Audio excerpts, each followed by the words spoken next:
El 10 de agosto de 1927 nació el maestro de muchas generaciones, el renovador de la música andina colombiana, el hombre estricto, implacable y creador que se salió de la fila al conjugar los ritmos colombianos tradicionales con otras sonoridades. ¿Cómo ha logrado que muchos jóvenes quieran interpretar sus composiciones? Estamos en Habla la Experiencia con el maestro León Cardona. Maestro, bienvenido. Mucho gusto, un saludo estrecho, cordial y mis agradecimientos por esta invitación. Maestro, su vida musical empezó cuando era muy pequeño. ¿Cómo fue la historia de la flauta? Es una historia simpática. Yo de niño, por entretenerme, jugaba con flauticas de guadua, pero no por amor a la flauta ni a la música, sino por entretenerme. Y cualquier día llegué yo de la finca donde íbamos en vacaciones, donde mis tías, con las cuales yo vivía, me tenían de regalo una flauta profesional traversa y matrícula en Bellas Artes para estudiar música, de manera que para mí fue sorpresivo y yo quedé metido a la música y al estudio de la música en todos sus campos, y de la flauta porque era un instrumento obligatorio. Para estudiar música en Bellas Artes se necesitaba escoger un instrumento, y en este caso pues fue la flauta. De manera que yo aparecí metido en la música sin darme cuenta. ¿Y de ahí cómo fue el paso de la flauta a la guitarra eléctrica en una época donde guitarra eléctrica era como extraño? Esa es otra historia. Resulta que algún pariente que residió desde niño hasta que murió en los Estados Unidos, por allá en los años 30 y pico, 36, 37, 38, no recuerdo con exactitud, me envió de regalo una guitarra eléctrica. Y entonces yo me entusiasmé con el instrumento por lo raro, por lo no conocido acá. Parece que fue la primera guitarra eléctrica que hubo sonando aquí en Colombia. Y ya abandoné la flauta y me dediqué a la guitarra eléctrica. Y de la guitarra eléctrica, bueno, ¿qué pasó? ¿Qué empezó usted ahí a experimentar? No me diga que también le gustaba Elvis Presley y toda esa... Elvis Presley apenas estaba en sus comienzos, por eso era pues tan raro aquí la guitarra eléctrica esa. Y yo empecé a trajinar la guitarra eléctrica más bien con una técnica de guitarra clásica, muy diferente a lo que se hizo posteriormente con la guitarra eléctrica. Y hice varios arreglos para guitarra sola y toqué con varios grupos de acá y después en Bogotá. ¿Cómo fue su llegada a Bogotá? La historia de mi llegada a Bogotá me cogió muy de sorpresa. Recibí una comunicación telegráfica de unos italianos que llegaron a Bogotá a instalar un grill de mucho lujo y exclusividad, donde me decían: le ofrecemos un contrato por 6 meses, trabajando, descansando un día a la semana. Le ofrecemos 6.000 pesos de sueldo. ¿Estamos hablando de qué época, maestro? Estamos hablando del año 49. O sea, 6.000 pesos era un muy buen salario. Era tan buen salario que yo pagaba de apartamento, muy buen apartamento, 250 pesos. Increíble. Entonces yo me llené de susto con la propuesta, me tentaba mucho tanta remuneración, pero me daba miedo ir a hacer un mal papel allá, porque yo era el único colombiano de ese grupo que fue exigido por el director del grupo. ¿Cómo se llamaba el director? Bob Lafuente. Y entonces yo me inventé algo para decir no y quedar bien conmigo mismo, que fue, si no me pagan 8.000 no voy, y me dijeron que sí. ¿Cuántos años tenía usted? Estaba para cumplir 18 años, que fue ya yo como músico profesional, desde esa edad hasta hace 10 años más o menos estuve trabajando. Y ahí Bogotá fue importante cuando usted cuenta sus historias por el sexteto Luis Rovira. ¿Qué le significó a usted esta experiencia como colombiano en este sexteto? Ese fue un sexteto de un español que me contrató también para ser parte de su grupo, que eran todos también de distintos países, yo era el único colombiano. Sucedió, en ese momento yo no me enteré de que posteriormente iba a ser catalogado como el primer disco de jazz grabado en Colombia. Eso lo descubrió un periodista de la Radio Nacional de Colombia y se alegró mucho de haber descubierto eso, porque él había escrito sobre que el primer disco de jazz hecho en Colombia había sido grabado por Sumaqué. Entonces me visitó aquí, me hizo una entrevista supremamente completa y organizada que conservo con mucho orgullo. ¿Cómo llegó un hombre de 18 años a Bogotá a ganarse más de lo que se ganaba toda su generación? ¿Por qué? ¿Qué tenía usted de distinto? No sé, tenía un nombre ya nacional. ¿A los 18 años? A los 18, pero yo no sabía. Yo me enteré por este ofrecimiento que me hicieron. Entonces, no, yo no sé qué tenía de distinto, tal vez que tenía una guitarra eléctrica, que era como tener un marciano en el bolsillo. Y esa guitarra eléctrica es lo que vamos a ver dentro de unos minutos también, y esa búsqueda en el mundo del jazz y la apertura a nuevas sonoridades es lo que influenció mucho su etapa de composición, ¿cierto? ¿Cómo no? Pero eso lo vamos a tener en unos minutos, porque estamos en Habla la Experiencia con el maestro León Cardona. Sí, los tradicionalistas me parece que no entendieron que yo lo que estaba haciendo era algo nuevo, que no estaba tocando, no estaba destruyendo lo ya hecho tradicionalmente.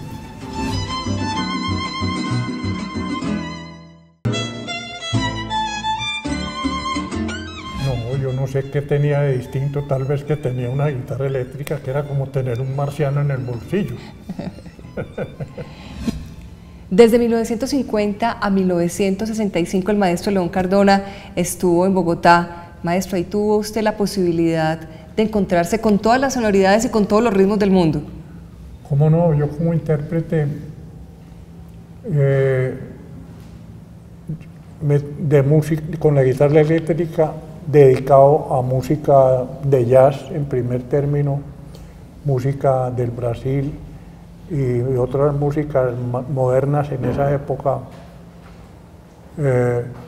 me fui interesando el tratamiento armónico que esas músicas tenían comparadas con la música tradicional colombiana. Y después de pasar muchos años como intérprete de la guitarra tocando música internacional moderna, se me ocurrió ensayar con los ritmos autóctonos colombianos, respetando 100% su parte melódica y su parte rítmica, únicamente aplicando unas armonías más ricas. La parte armónica ha sido mi debilidad y entonces hice un ensayo, escribí varias cosas. En ese momento ningún joven de la época quería saber nada de un tiple, de una bandola. De una guitarra. Y mucho menos De guitarra sí, porque pero no para música, no. pero no para música andina ni para... Correcto. Exactamente. Entonces, desde ese momento llegaron a manos de jóvenes mis primeras composiciones. Pero no se me adelante. ¿Cómo decidió usted traducir todo ese estudio y toda esa sonoridad que tenía en la cabeza y toda la idea de la armonía y de conjugar toda esta parte armónica con nuestros ritmos tradicionales? ¿Cómo llega a la composición? Llego a la composición precisamente por el deseo de aplicar ese cambio en la estructura hasta ese momento usada con la música colombiana. Y como le contaba, ningún joven se interesaba en esa música, pero cuando llegaron a manos de jóvenes, mis primeras composiciones empezaron a interesarse en hacer trabajos con los ritmos colombianos, pero ya con el tratamiento que yo estaba utilizando. ¿Estamos hablando de qué año? Yo creo que más o menos años 60, 65. Maestro León, ¿qué significó entonces para los tradicionalistas este aporte que usted estaba implementando? Sí, los tradicionalistas me parece que no entendieron que yo lo que estaba haciendo era algo nuevo, que no estaba tocando, no estaba destruyendo lo ya hecho tradicionalmente. Me parece que entendieron mal y se molestaron demasiado, como hasta decir que yo estaba acabando con la música colombiana, cuando yo no la estaba tocando, de la música tradicional. Pero fue así. Lo que pasa es que ese hecho no me importó mucho. Me importó mucho fue observar que los jóvenes sí se interesaron en lo que yo estaba haciendo, y no solo ese hecho, sino el hecho de que empezaron a hacer trabajos con el mismo criterio mío. Y eso se fue multiplicando con los años grandemente. Hasta hoy en día son centenares de jóvenes que están trajinando la música colombiana con mucho entusiasmo y con trabajos supremamente buenos, de alta calidad. Para una persona que no ha incursionado mucho y no conoce mucho de la música andina colombiana, ¿qué fue lo revolucionario que usted hizo? ¿Cómo se lo explicamos en pocas y en sencillas palabras? Es muy difícil porque es muy técnico. La música está compuesta de tres factores principales, que son la melodía, que es lo que uno puede tararear o silbar, el ritmo, que es darse cuenta si es una marcha, si es un pasillo, si es un bambuco o si es un vals, y la armonía, que son otras voces que van revueltas con estas, como fondo de estas dos ingredientes, que es la que puede ser más rica o más elemental, más básica, que es la que siempre se usaba en la música tradicional colombiana. En los festivales de música colombiana, usted irrumpió con mucha fuerza con sus composiciones. ¿Cuál fue la primera obra que usted se ganó? No recuerdo estrictamente el orden, pero le puedo mencionar los 4 títulos que yo he observado que le han llegado más a la gente, que más han sido grabados por distintas agrupaciones, y entre ellas agrupaciones extranjeras, que son Sincopando. Completamente. Vamos a ver si esta es la que me gusta. Esa palabra pues no la conoce la gente porque es muy técnica de música. Bambuquísimo. Bambuquísimo, que es mi favorito. Bambuquísimo. Melodía Triste y Gloria Beatriz. Le propongo que en unos minutos hablemos de sus composiciones y de su, ¿cómo podríamos decirlo?, su asociación con la letra, y un amigo muy especial sí, que le ha ayudado también y que ha acompañado no, ese trasegar con la música. En unos minutos estamos en Habla la Experiencia con el maestro León Cardona. Yo no creo mucho en la inspiración, en aquello de que llega como lenguas de fuego a la mente. Yo creo más en la cosa técnica.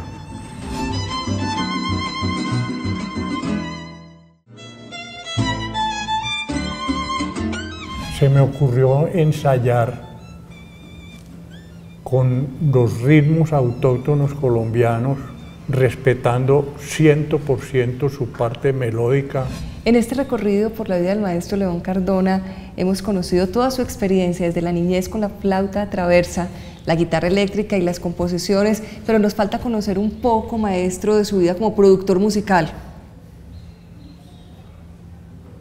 Sí, yo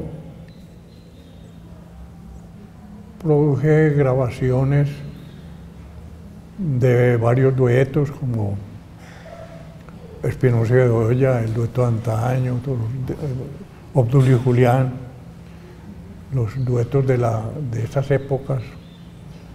Y como director de grabación en los estilos de los que he mencionado, pero mi trabajo diferente a ese manejo de la segunda voz lo hice ya con mis composiciones. Como por ejemplo el primer dueto que yo encarrilé por ese lado fue Las Mellis. Las Mellis, claro, ganadoras del festival Hato Viejo. El dueto de Las Mellis, yo partí de cero con ellas. Ellas eran primera voz y tiple, segunda voz, guitarra y el hermanito la bandola. Nos presentamos, o las presenté en el concurso Mono Núñez. Se presentaron por primera vez y se ganaron todos los premios, desde el más pequeño de modalidad dueto hasta el Gran Premio Mono Núñez. Porque el manejo de la segunda voz ya no era el tradicional, el de Obdulio y Julián, el de Espinosa y Bedoya, el dueto Tizcayá, todos los duetos. Entonces, fue una historia muy bonita para mí. Y ellas llevaron una obra compuesta por usted, pero ¿la letra de quién? Yo he escrito música para letras de diferentes personas, pero la mayoría de esas letras son de mi amigo Óscar Hernández Monsalve, periodista, poeta, que ha escrito varios libros. Migas de Silencio, El Premio. Migas de Silencio, El Premio, La Mejora, No abandones tu tierra, etcétera, etcétera. Y en eso también, maestro, por lo que uno puede ver en los festivales de todo el país y en estos eventos, estas obras siguen teniendo mucho reconocimiento y las siguen interpretando. O sea que también por la parte instrumental, pero también por el lado vocal, hubo esa afluencia de jóvenes hacia su obra. Sí, por el lado vocal, como le digo, sobre todo cómo manejar la segunda voz, que no es con una armonía muy tradicional, sencilla, elemental, básica. Maestro, a usted le han hecho muchos homenajes. ¿Cuál le falta? Pregunta muy difícil. No sabría decir cuál me falta, no sé. ¿Y cuál es el que más lo ha cautivado de todos los homenajes que ha recibido? Pues recuerdo como muy importante una condecoración del Ministerio de Cultura hace 4 años largos, medalla que me impuso el presidente Álvaro Uribe y en el Palacio Nariño. Yo recuerdo con mucho orgullo ese homenaje. Maestro, ¿la música es inspiración o es mucho trabajo y dedicación? ¿Qué le podemos decir a las nuevas generaciones? Yo no creo mucho en la inspiración, en aquello de que llega como lenguas de fuego a la mente. Yo creo más en la cosa técnica, en los conocimientos y en la capacidad de trabajar con esos conocimientos. Yo creo que uno se puede sentar a escribir a la hora que quiera, lo que quiera. Partiendo, simplemente uno parte de un temita rítmico o un temita melódico y ya se va encarretando y va siguiendo y va siguiendo. ¿Hasta cuándo va a componer? Pues hasta que me sea posible. Yo últimamente escribo todos los días, más que todo como terapia para ejercitar la mente, el trabajo de la mente, que entre otras cosas es lo que mejor conservo. ¿Cómo quiere que lo recuerden, maestro? Quiero que me recuerden por la música que he hecho. Y hay mucha gente que disfruta mucho de ella, como hay gente que no le gusta. Los tradicionalistas no les gusta nada que se salga de la fila. Y dejemos entonces, vamos a dejar que debajo de esta conversación que ya está terminando, si fuéramos a dejar una obra para que los que no conocen todo su mundo de composiciones entren en su mundo, ¿cuál es su obra predilecta? Una sola.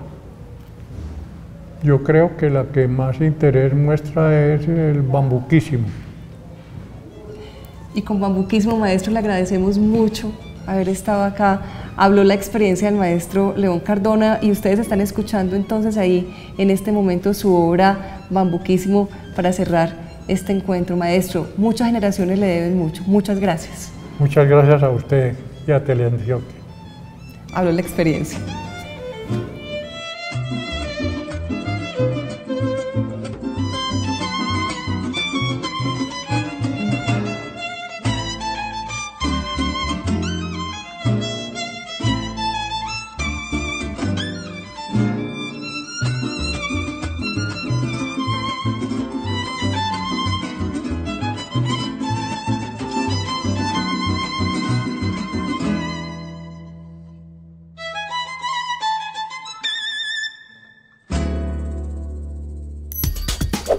El anterior programa fue financiado por la Autoridad Nacional de Televisión, con recursos del Fondo para el Desarrollo de la Televisión.